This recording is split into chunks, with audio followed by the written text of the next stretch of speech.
Action.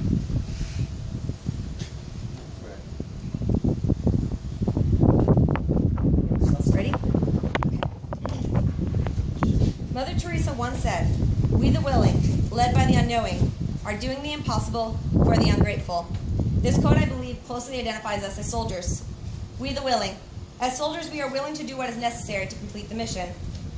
Led by the unknowing. As NCOs and officers, we may not always know what lies ahead, or if the route we have chosen will be a safe one, but we do with confidence on our head held high. We are doing the impossible. We go to foreign countries without question to fight in a war we sometimes don't always understand. For the ungrateful. Unfortunately, this could not be more true. We are still going to war, and it is as if our country has forgotten or no longer finds it interesting. But we are soldiers, and it is what we do. My name is Kaylin Allen Casey, or as most of you know me as, Staff Sergeant Casey, and today I will be introducing myself. I am 26 years old, and I was born in Yuma, Arizona. I have a wonderful family, a fantastic mother and father, and the three best brothers I could ever ask for. They are my support system. I joined the Army right out of high school in 2007. After completing basic training, I went to school to become a medic, a job I always knew I wanted. After school to become a medic, I thought it'd be a good idea to learn how to jump out of a perfectly good airplane, so I went to school to become a paratrooper.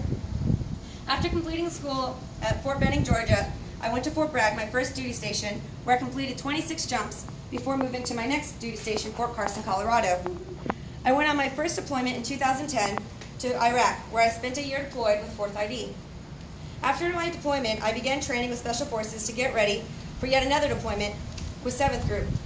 I deployed again in 2012 to Afghanistan with 7th Group. It was on this deployment I learned a lot about myself and what it really means to be a medic. I grew into a better medic with training from the 18 Deltas, the Special Forces medics, and from real-world scenarios.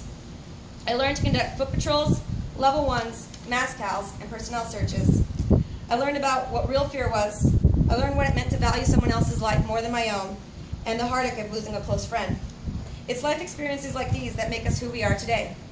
After my year deployment, I returned to Fort Carson, Colorado, where I took on my first platoon as an evac platoon sergeant. I loved my platoon, and I loved Colorado, so the Army sent me to Korea, where I am currently stationed. Next, I will move on to Fort Leonard, Missouri to become a drill sergeant. When I'm not working, my hobbies include hiking, biking, and running. Some might even say that I'm addicted to running. In the past 10 months, I have ran 1 half marathon, 2 full marathons, and an ultra marathon, which consists of 31 miles. I came in first for the females bracket in the ultra marathon. So this is me, and this is who I am. I am a runner, a daughter, a sister, an NCO, and a soldier. And with that, I will leave you with this. Unless a life is lived for others, it is not worthwhile. Mother Teresa.